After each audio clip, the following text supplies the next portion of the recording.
हम देखते हैं गॉस थ्योरम का third application, that is for spherical shell. तो टॉपिक क्या है? Electric field due to a uniformly charged spherical shell. Spherical shell भी क्या है? एक 2 डायमेंशनल ऑब्जेक्ट है, मीन्स हॉलो स्फीयर है। उस हॉलो स्फीयर को जब चार्ज देते हैं तो चार्ज क्या होता है? उस स्फीयर पे यूनिफॉर्मली डिस्ट्रीब्यूट हो जाता है। तो यहाँ पे एक हॉलो स्फीयर है, इस स्फीयर का रेडियस कैपिटल R और इस स्फीयर को हमने चार्ज दिया है Q, तो ये चार्ज यूनिफॉर्मली इसके ऊपर डिस्ट्रीब्यूट हो गया है। तो सबसे पहले हम देखते हैं सरफेस चार्ज डेंसिटी, मीन्स इस स्फीयर के यूनिट एरिया पे कितना चार्ज डिस्ट्रीब्यूट है। तो सरफेस चार्ज डेंसिटी का फार्मूला क्या होता है? Sigma is equal to Q by A, यहाँ से क्यू आ जाएगा sigma into A, and area of sphere क्या होता है? 4 पाई आर स्क्वायर। तो क्यू इक्वल्स टू क्या हो जाएगा? Sigma into 4 pi R square. अब हम अलग अलग पॉइंट पे इलेक्ट्रिक फील्ड का वैल्यू देखेंगे, ठीक है। तो इलेक्ट्रिक फील्ड हमको स्फीयर के अंदर भी फाइंड करना होगा, इलेक्ट्रिक फील्ड स्फीयर के बाहर भी फाइंड करना होगा, या फिर इसके सरफेस पे भी फाइंड करना होगा। तो सबसे पहले हम देखते हैं electric field inside the spherical cell, means spherical cell के अंदर किसी भी पॉइंट पे इलेक्ट्रिक फील्ड कितना है। तो जिस पॉइंट पे हमको इलेक्ट्रिक फील्ड फाइंड करना होता है वहाँ पे हम क्या करते हैं? गॉसियन सरफेस ड्रॉ कर देते हैं। तो स्फेरिकल सेल के अंदर हमको फाइंड करना है, तो यहाँ पे हमने r डैश रेडियस का एक गॉसियन सरफेस ड्रॉ कर दिया। इस पर हमने एक छोटा सा पार्ट ले लिया जिसका एरिया कितना है? dA। चार्ज बाहर है तो डायरेक्शन ऑफ इलेक्ट्रिक फील्ड किधर होगा? रेडियली आउटवर्ड, मीन्स dA और E के बीच का एंगल क्या होगा? 0।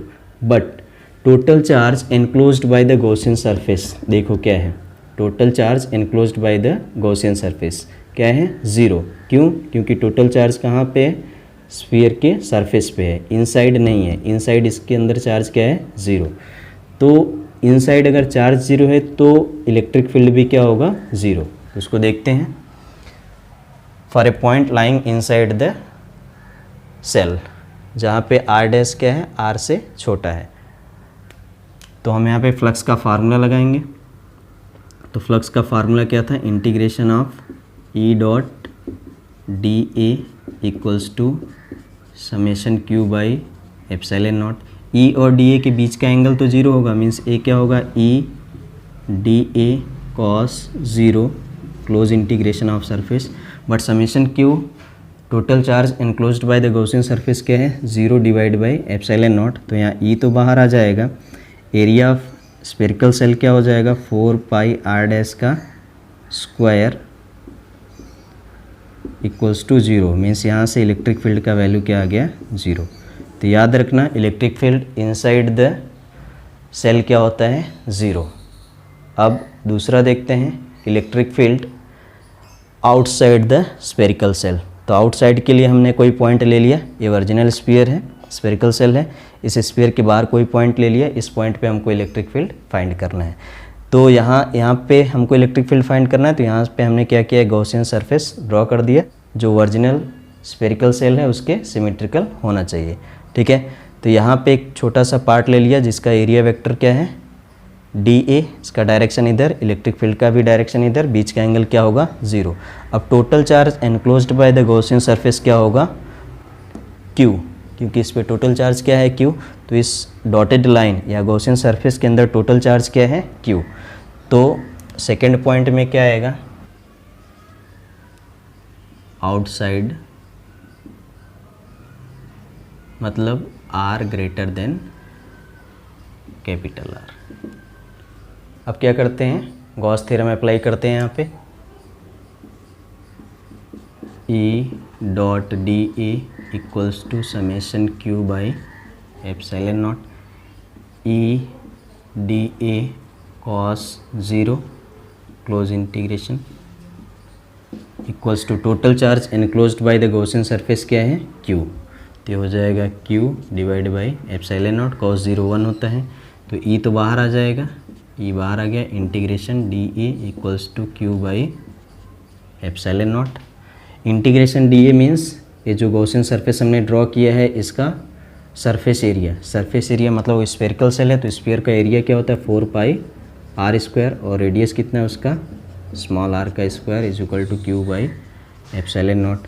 तो यहाँ से इसको नीचे लेके जाओ तो हो जाएगा 4 पाई एप्सिलॉन, तो हो जाएगा 1/4 pi epsilon naught Q by are square. तो ये हो गया electric field outside the spherical shell का फार्मूला क्या आया 1/4 pi epsilon not Q by are square. Means electric field due to point charge के सिमिलर ही है। तो इस स्पेरिकल सेल के किसी भी पॉइंट पे इलेक्ट्रिक फील्ड का वैल्यू क्या होगा के क्यू बाई आर स्क्वायर। ठीक है, अगर यहाँ पे क्यू का वैल्यू पुट करना है तो इक्वेशन 1 से क्यू का वैल्यू पुट कर दो। ई इक्वल्स टू क्या हो जाएगा 4 pi epsilon not, Q is equal to क्या है sigma into 4 pi capital R square divide by are square. तो 4 पाई कट जाएगा और ई इक्वल्स टू आ जाएगा sigma R square divide by epsilon R square. ठीक है, अगर हमको फाइंड करना है एट द सरफेस, मीन्स ये सरफेस पे फाइंड करना है तो स्मॉल आर घट के कितना हो जाएगा कैपिटल आर के बराबर। तो थर्ड पॉइंट में क्या आएगा एट सरफेस। तो सरफेस पे क्या हो जाएगा सेम इसके जैसा ही आएगा, स्मॉल आर की जगह क्या आ जाएगा कैपिटल आर। तो एट सरफेस इलेक्ट्रिक फील्ड का वैल्यू क्या हो जाएगा 1/4 pi epsilon not Q by are square. ठीक है, और क्यू का वैल्यू रखने के बाद ये जो वैल्यू आया इसमें रख दो। तो ई इक्वल्स टू क्या आ जाएगा sigma R square divide by epsilon naught, small R की जगह क्या आ जाएगा कैपिटल आर का स्क्वायर, ये कट गया मीन्स इलेक्ट्रिक फील्ड आ गया sigma by epsilon naught. Means spherical shell जो है इसके सरफेस पे इलेक्ट्रिक फील्ड का वैल्यू क्या है मैक्सिमम के क्यू बाई आर स्क्वायर या फिर E equals to sigma by epsilon naught. अब हमें डायग्राम समझ लेते हैं। ये वाली जो एक्सिस है क्या रिप्रेजेंट कर रही है रेडियस ऑफ स्फेरिकल सेल, मतलब सेंटर से कितना डिस्टेंस पे जा रहे हो वो, और एक क्या डिनोट कर रही है इलेक्ट्रिक फील्ड। तो स्फेरिकल सेल के अंदर इलेक्ट्रिक फील्ड क्या था 0। ठीक है, मतलब सेंटर पे भी 0 था। जैसे जैसे हमने सरफेस पे आया सरफेस पे क्या था maximum, means inside the spherical cell electric field का वैल्यू क्या था 0। मीन्स जैसे जैसे रेडियस बढ़ रहा है अभी सरफेस पे हम आ रहे हैं तो इलेक्ट्रिक फील्ड 0 है, और सडनली जब R इज इक्वल टू क्या होता है कैपिटल R हो जाता है उस कंडीशन में इलेक्ट्रिक फील्ड का वैल्यू क्या हो जाता है मैक्सिमम। ये है E मैक्सिमम। जब R is equal to capital R हो गया तो E का वैल्यू बढ़ के क्या हो गया E मैक्सिमम। उसके बाद जब हम इस सरफेस से दूर जाते हैं तो इलेक्ट्रिक फील्ड क्या होता है डिक्रीज होगा, क्योंकि R का वैल्यू क्या होगा बढ़ता जाएगा तो इलेक्ट्रिक फील्ड क्या होगा डिक्रीज होगा। तो इलेक्ट्रिक फील्ड डिक्रीज किसके अकॉर्डिंग हो रहा है 1/r स्क्वायर के अकॉर्डिंग। तो E proportional to 1/r square, means electric field decrease होते जा रहा है और इन्फिनिट पे जाके क्या हो जाएगा 0। अब हम देखते हैं गॉस थ्योरम का fourth application that is for solid sphere. तो यहाँ पे टॉपिक क्या है electric field due to a uniformly charged sphere. Means एक सॉलिड स्फीयर है उसको अगर हम चार्ज क्यू देते हैं तो चार्ज यूनिफॉर्मली इस स्फीयर में डिस्ट्रीब्यूट हो जाता है। तो उस चार्ज के कारण किसी भी पॉइंट पे इनसाइड और आउटसाइड किसी भी पॉइंट पे इलेक्ट्रिक फील्ड का वैल्यू क्या होगा। तो यहाँ पे देखो एक सॉलिड स्फीयर है, इसका रेडियस कितना है capital R, total charge Q दिया है, एक क्यू चार्ज यूनिफॉर्मली इसमें डिस्ट्रीब्यूट हो गया है। तो यूनिट वॉल्यूम में कितना चार्ज प्रेजेंट है उसको फाइंड करने के लिए हम क्या करते हैं एक फार्मूला लगाते हैं वॉल्यूम चार्ज डेंसिटी का। तो volume charge density rho equals to क्या होता है क्यू बाई वी। यहाँ से अगर हमको क्यू फाइंड करना है तो क्या हो जाएगा Q equals to rho into V. Volume of sphere क्या होता है 4/3 पाई आर क्यूब। ये हो गया इक्वेशन नंबर 1। तो सबसे पहले हम देखते हैं for a point lying inside the sphere. तो अब देखो इस पॉइंट पे अगर हमको इलेक्ट्रिक फील्ड फाइंड करना है तो इस स्फीयर के सिमेट्रिकल हम एक गॉसियन सरफेस ड्रॉ कर लेंगे जिसका रेडियस क्या है r डैश, और r डैश लेस देन क्या है कैपिटल R। तो स्फेरिकल सरफेस ये जो स्फीयर है इस स्फीयर के अंदर टोटल चार्ज एनक्लोज्ड कितना होगा, पहले जितना ही होगा या उससे कम होगा। तो दिख रहा है कुछ चार्ज इधर बच जा रहा है, कुछ चार्ज इधर बच रहा है, मतलब इस सरफेस के अंदर इस स्फीयर के अंदर जो टोटल चार्ज होगा वो पहले वाले चार्ज से कम होगा। तो कितना होगा जितना इसका रेडियस है उसी रेडियस में ही डिस्ट्रीब्यूट है, इतने ही वॉल्यूम में डिस्ट्रीब्यूट है। तो हम फाइंड कर लेते हैं charge inside the Gaussian surface. तो ये फार्मूला यही वाला लगाओगे तो इसके लिए हम ले लेते हैं charge Q dash. Charge Q dash equals to rho 4/3 pi, radius क्या है r डैश का क्यूब, या फिर Q dash equals to rho का वैल्यू अगर यहाँ से निकालना है तो ये नीचे आ जाएगा, मीन्स क्या हो जाएगा Q divide by 4/3 pi R cube और ये पहले से है 4/3 पाई आर डैश का क्यूब। 4/3 पाई 4/3 पाई कैंसिल हो जाएगा, means charge inside the Gaussian surface कितना आ गया, ये हो गया क्यू आर डैश का cube divide by R cube. Q बचा, आर डैश का क्यूब बचा, आर क्यूब। ठीक है, ये हो गया इक्वेशन नंबर 2। ठीक है, अब हम गॉस थ्योरम अप्लाई कर देते हैं। गॉस थ्योरम क्या होता है, integration E dot D A equals to summation. अब गॉसियन सरफेस के अंदर टोटल चार्ज क्या होगा, ई और डी ए के बीच का एंगल। तो यहाँ पे हमने एक छोटा सा पार्ट ले लिया जिसका एरिया क्या है D A, area vector perpendicular to the surface. इस पॉइंट पे इलेक्ट्रिक फील्ड भी रेडियली आउटवर्ड होगा, मीन्स बीच का एंगल क्या होगा, 0। अब टोटल चार्ज इसके अंदर कितना है, क्यू डैश। तो यहाँ से आएगा ये ई D A cos 0 volume integration. ठीक है, सरफेस इंटीग्रेशन। ठीक है, और टोटल चार्ज एनक्लोज कितना है, Q dash divide by epsilon not.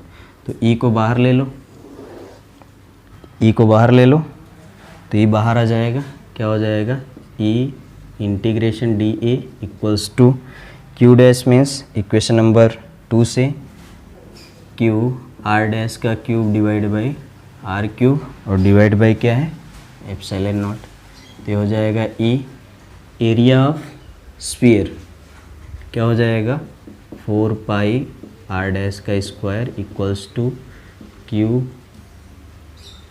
Are dash का cube epsilon not R cube. Square है, क्यूब है, 2 पावर कट जाएगा उसका, और इसको 4 पाई को नीचे लेके जाओ तो Q R dash divide by 4 pi epsilon not R cube. ठीक है, तो इलेक्ट्रिक फील्ड आ गया इनसाइड द स्फीयर किसी भी पॉइंट पे। तो यहाँ से दिख रहा है जो इलेक्ट्रिक फील्ड है, इलेक्ट्रिक फील्ड ई प्रोपोर्शनल क्या है, आर डैश, मतलब सेंटर पे वैल्यू क्या होगा, आर का 0, मीन्स इलेक्ट्रिक फील्ड भी 0 होगा। सेंटर से जैसे जैसे जाओगे आगे प्रोपोर्शनल में है, मतलब इलेक्ट्रिक फील्ड बढ़ता जाएगा, और मैक्सिमम कहाँ पे होगा, सरफेस पे। ठीक है, तो और सिंप्लीफाई करना है तो यहाँ पे क्यू का वैल्यू रख दो इक्वेशन नंबर 1 से। तो हो जाएगा ई इक्वल्स टू क्यू का वैल्यू क्या, rho 4/3 pi R cube R dash divide by 4 pi epsilon not R cube. 4 pi से 4 पाई कट गया, आर क्यूब से आर क्यूब कट गया, इक्वल्स टू क्या आ गया, रो आर डैश, और ये 3 नीचे आ जाएगा, एप्सिलॉन नॉट। तो यहाँ से भी दिख रहा है ई प्रोपोर्शनल क्या है, आर डैश। ठीक है, अब हम देखते हैं for a point lying outside the sphere. Outside the sphere, यहाँ पे कोई पॉइंट है, इस पॉइंट पे हमको इलेक्ट्रिक फील्ड फाइंड करना है। तो यहाँ से इसके सिमेट्रिकल एक गॉसियन सरफेस ड्रॉ कर दो। ठीक है, अब यहाँ पे एक छोटा सा पार्ट ले लिया जिसका एरिया क्या है, डी ए और इलेक्ट्रिक फील्ड सेम डायरेक्शन में होंगे। ठीक है, बीच का एंगल क्या होगा, 0। अब total charge enclosed by the Gaussian surface क्या होगा, क्यू, क्योंकि टोटल चार्ज इसके अंदर ही आ जा रहा है। तो यहाँ पे हम अप्लाई करेंगे Gauss theorem. Gauss theorem means E dot D A equals to summation Q by epsilon not. E और डी ए के बीच का angle 0, means E D A cos 0 equals to total charge क्या इनक्लोज्ड है, Q के बराबर, means E D A equals to Q by epsilon not. Surface area of Gaussian surface क्या होगा, 4 पाई आर स्क्वायर, क्योंकि इसका रेडियस कितना consider किया है, small r, equals to Q by epsilon naught, means E equals to हो जाएगा 1/4 pi epsilon not Q by are square. Means ये जो फार्मूला आया electric field due to point charge के जैसा ही फार्मूला है। ठीक है, तो आउटसाइड द स्फीयर किसी भी पॉइंट पे जो फार्मूला है वो होता है electric field due to point charge के जैसा। मीन्स ये जो टोटल चार्ज है स्फीयर में किसी एक पॉइंट पे कंसिडर कर सकते हैं, और वहाँ से हम इलेक्ट्रिक फील्ड किसी भी पॉइंट पे फाइंड कर सकते हैं outside the sphere. But inside के लिए दूसरा फार्मूला था। ठीक है, अब यहाँ से क्यू का वैल्यू रखना है इक्वेशन 1 से, तो रख दो, क्या हो जाएगा, E equals to 1/4 pi epsilon not, Q का वैल्यू क्या है, rho into 4/3 pi R cube divide by में क्या है आर स्क्वायर, 4 पाई से 4 पाई कट जाएगा, इक्वल्स टू क्या आ जाएगा rho are cube divide by 3 epsilon not are square. तो यहाँ पे दिख रहा है जैसे जैसे आर का वैल्यू बढ़ेगा इलेक्ट्रिक फील्ड क्या होगा कम होगा, मीन्स ई इन्वर्सली प्रोपोर्शनल क्या है are square. Means electric field maximum कहाँ पे होगा सरफेस पे। अगर हम r is equal to small r is equal to capital R रख देंगे तो क्या हो जाएगा, यहाँ पे आ जाएगा E equals to 1/4 pi epsilon not Q by are square, और यहाँ पे भी रखोगे E equals to rho are cube 3 epsilon not are square, small r is equal to capital R, तो आर स्क्वायर आर क्यूब एक cut जाएगा मतलब ऊपर बचेगा r, ठीक है, rho r divide by 3 epsilon naught. तो यहाँ पे ये डायग्राम समझ लेते हैं, ये हो गया रेडियस ऑफ स्फीयर और इधर इलेक्ट्रिक फील्ड। तो यहाँ ये सेंटर है, सेंटर पे रेडियस क्या होगा 0, तो अभी हमने देखा था E प्रोपोर्शनल क्या था R डैश, और यहाँ से E inversely proportional to R square, मतलब जैसे जैसे R डैश का वैल्यू बढ़ेगा इलेक्ट्रिक फील्ड भी क्या होगा बढ़ता जाएगा। और मैक्सिमम कहाँ पे होगा सरफेस पे, कब, जब R इक्वल्स टू क्या हो जाए कैपिटल R, इस टाइम क्या होगा इलेक्ट्रिक फील्ड मैक्सिमम, और इसके बाद किससे डिक्रीज हो रहा है 1/r स्क्वायर से, तो मतलब E inversely proportional to R square.